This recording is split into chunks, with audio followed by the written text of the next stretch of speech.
deficit. How his plan will affect you and your family later in the newscast.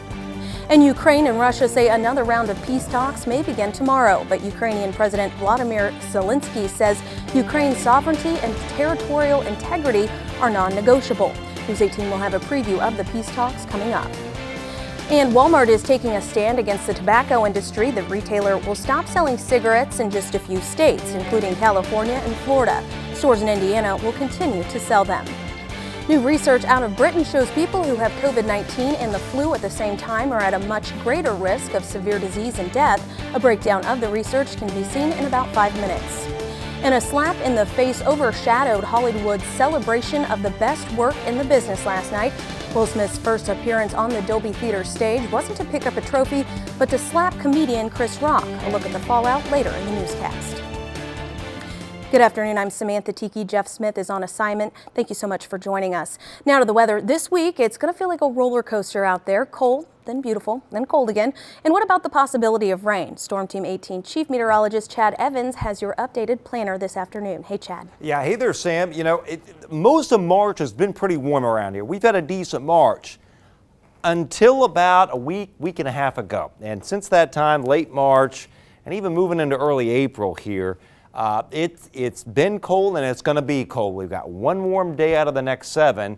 Notice this morning's low 16 to 23. The record low for the day is actually 13 set in 1934. When we officially get down to 18 at Lafayette, 16 at Flora, and we'll drop all the way to 17 at Morocco. Normally, our last 20-degree low temperature is between about March 14th and 22nd in the viewing area. So this is definitely much later than normal. And even today, it's still not that warm. Normal high is about 57 degrees, 56. We're running 35 to 41 viewing area wide with a stiff north-northeast wind blowing in, sustained around 10 to 15. So it feels like it's as low as the upper 20s. Just some increasing high and mid-level clouds from the west, but this is a warm front, and behind that warm front, it's much warmer. And this front will come through tomorrow night, bringing in, believe it or not, some 70s briefly on Wednesday. We'll talk about that and the risk of any severe weather down the road next. Thank you, Chad. A Boone County man is accused of killing his wife. Prosecutors say Andrew Wilhoit told investigators he struck his wife, Elizabeth Nikki Wilhoit, in the face with a flower pot. He says it happened outside the front door of their Lebanon home after an altercation on Thursday. Her body was found on a creek bank about a mile from their home. Prosecutors say Wilhoit admitted to dumping her body there. Preliminary autopsy reports show her cause of death was blunt force trauma. A co-worker of Elizabeth's reported her missing from work Friday. They told law enforcement that Elizabeth had recently filed for divorce. The Boone County prosecutor tells News 18 a special prosecutor may be needed in this case. That decision won't be made until the investigation is complete.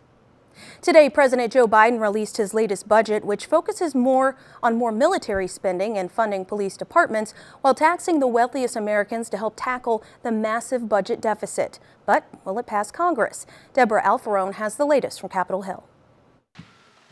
President Biden unveiled his nearly $6 trillion budget proposal for fiscal year 2023. We're reducing the Trump deficits and returning our fiscal house to order. It proposes a corporate tax rate increase to 28% and a billionaire minimum income tax, which would require households making more than $100 million to pay 20% on their total annual income. A firefighter and a teacher pay more than double the tax rate that a billionaire pays. That's not right. The president's budget also takes aim at reducing crime with more than $30 billion for community policing and law enforcement. But it comes as Americans are facing the fastest inflation hike in 40 years. If the spending side goes through, but the revenue side does not, that would increase the debt and also run the risk of overstimulating the economy, contributing to rising inflation. Democratic leaders here on Capitol Hill have praised the president's budget as bold and strong, but it faces an uphill battle in an evenly divided Senate. The White House is desperately spinning to call this budget centrist, but there's nothing remotely moderate about what's in it. The president's proposed increase in Pentagon spending as Russia wages war in Ukraine has drawn criticism from some allies. Senate Budget Committee Chairman Bernie Sanders said in a statement, "At a time when we are already spending more on the military than the next 11 countries combined, no, we do not need a massive increase in the defense budget." Deborah Alfarone, CBS News, Capitol Hill. Tippecanoe County is ready to test its new voting machines. The county recently received new voting machines from the state of Indiana. They received about 40 to 50 Microvote Infinity machines last week. These machines operate by push button rather than a touchscreen. They also have what's called a voter verified paper audit trail. This allows voters to keep an actual paper trail of the votes they're casting and review their selections before officially casting their ballots. The public tested these machines during an open house prior to the pandemic. Clerk Julie Rausch says the company made an adjustment to the machines last year to improve them. They changed what people didn't like in 2021. So we're actually getting even a better one that we showed in the open house, but they did demo when we did the mock election. It was the one we will be using, and everybody liked it. It just had a better screen. The county will eventually receive around 220 additional machines to use during presidential election years. Ivy Tech Lafayette is hosting a Food Finders mobile pantry tomorrow. The drive-through event begins at 11 a.m. in the campus parking lot. Guests are asked to not arrive until at least 10:30 in the morning. Those in need, especially if it's an emergency, are welcome to take part in the drive-through. You must stay in your car at all times. Food, non-food products, and other essentials will be handed out. For more information, you can head to our website, WLFI.com. Purdue football is deep in spring training, but many former athletes will be returning to take to the field tomorrow. Sports 18's Bree Shackelford shares with us what will be happening tomorrow that's bringing back so many familiar faces. Bree? Well, hey there, Sam. Purdue football is only 157 days away from kickoff, but it's never too early to start talking about Boilermaker football, especially when several Boilers will be taken to the field tomorrow for the Purdue Pro Day. Purdue's Pro Day starts tomorrow morning as the countdown for the Combine is on. Familiar faces will be back in Lafayette showing their stuff to NFL scouts. Two names you'll definitely remember are David Bell and George Karlaftis. Both athletes competed in the NFL Scouting Combine earlier in the month and are now coming home one last time before draft day. Bell and Karlaftis are looking to improve their stats before draft day, whereas many other athletes are looking for their chance to be seen in front of NFL coaches for the first time. Now, tomorrow's Pro Day doesn't begin until 9 a.m. tomorrow morning. And after that, today, it will be a month before the NFL draft begins. Bree Shackelford, Sports 18. Thank you, Bree. Cases of the flu are on the rise across the U.S. New research out of Britain shows being hospitalized with the flu and COVID at the same time could double your risk of dying. CBS's Tina Kraus has the story from London. After COVID restrictions around the world nearly wiped out the flu last season, the influenza virus is back, and for some, it's a double whammy. I think if you're unlucky enough to get COVID and flu at the same time, what our evidence tells us is that you're at markedly increased risk of severe illness. Researchers in Scotland, England, and the Netherlands studied more than 300,000 adults hospitalized with COVID within the last 2 years. Nearly 7,000 of them had COVID along with another viral infection. 227 patients had both COVID and the flu. And Professor Kenneth Bailey says those patients were in the most danger. We found that if you have COVID and you also test positive for flu in hospital, then your risk of dying is doubled. And your risk of needing a life support machine or a ventilator is quadrupled. 1, 2, 3. Doctors say because both viruses like to attack the same part of the body, the throat, behind the nose, and down into the lungs, testing for the combination is crucial. I think the important message for doctors is we should test patients in hospital for both COVID and flu. As both viruses circulate, researchers expect the mixed infection to become more common and say anyone offered vaccines against COVID or the flu should get them. Tina Kraus, CBS News, London. And tonight on News 18 at 6, getting tested and treated for COVID at one location is coming to the Hoosier State. Find out where and how you can take part later tonight. With Russian troops continuing to try to advance into Ukraine and seemingly stalled, Bombs continue to rain down on the country. After the break, when could the two sides meet for peace talks?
You're watching News 18 at 5. News from where you live.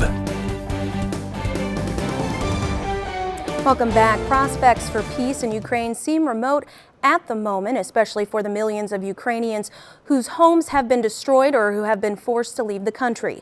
But peace talks are scheduled to resume soon as the White House works to clarify President Biden's unscripted remarks about Russian President Vladimir Putin staying in power.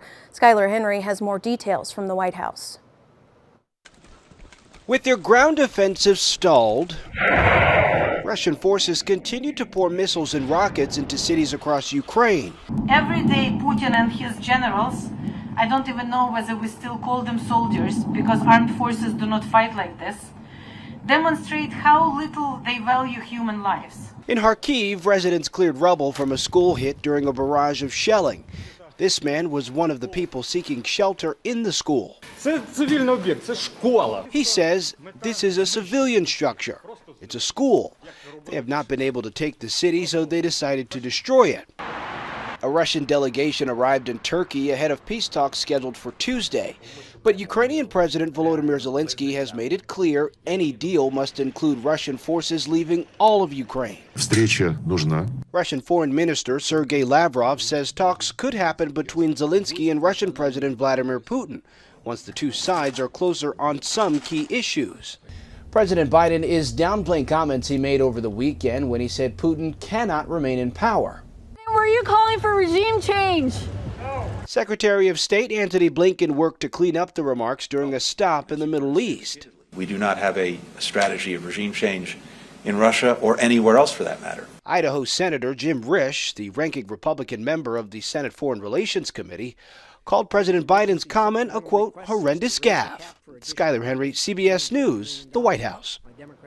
The Kremlin said it's not up to President Biden or any American to decide who will run Russia, saying that it's up to the voters in Russia to decide. And now, your Storm Team 18 forecast. Weather from where you live.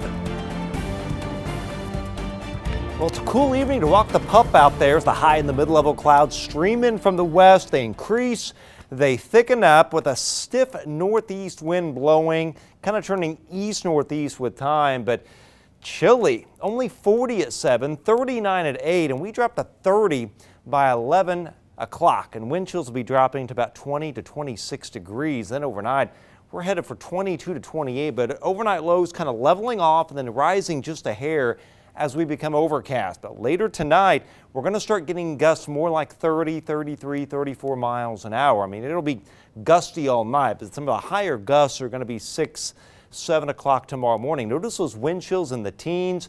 They'll be in the teens over the southwestern half of the area, but some single-digit wind chills in our northeast just as we get oh so closer to the start of April. Now, tomorrow is going to be a chilly day too. You'll notice highs running in the 40s over much of the area. If my clicker, there we go, that clicker, if you push it too quickly, it skips over graphics. As always, 38 to 45 for your high temperature tomorrow. Wind chills running upper 20s to mid 30s. And for tomorrow afternoon, a lot of clouds around and a few spotty rain, snow, and sleet showers. So as Purdue takes on University of Illinois Chicago, there with the baseball game starting at 4, be aware of a few little spits of rain and sleet, wind chills around 30 and only around 40 degrees. So a little tough day for baseball, but a different story on Wednesday.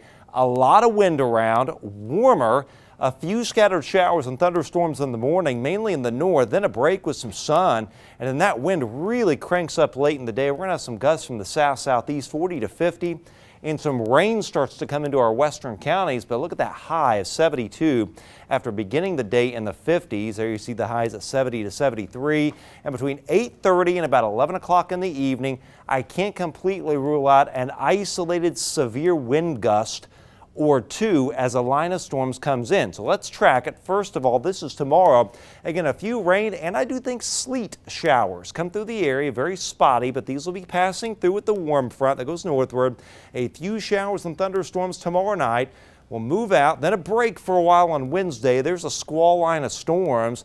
Now ahead of the line of storms, notice how late Wednesday we see quite a bit of rain develop in front of it. So this will tend to decrease the severe weather risk, but there's enough shear that this will likely be a line with some isolated severe gusts embedded in it. And notice 8:30 to about 11, there'll be a little narrow squall line right here, and we'll watch for a severe gust or two behind that, and then it gets colder. So a lot of severe weather risk out here. A little tongue of it tries to come in for isolated severe on Wednesday evening, but certainly the bigger risk is as you go southward. And total rainfall generally about a half to 1 inch from this system. We'll have another update tonight, and of course I've got a new blog post that'll be on our Storm Team 18 weather app very shortly. 26 tonight, 40s, mid-40s by late tomorrow evening, 72 Wednesday, 43 then falling into the 30s with a few scattered rain and snow showers Thursday, then a scattering of rain and graupel and snow showers over the weekend with 40s before a better Monday, a high of 58.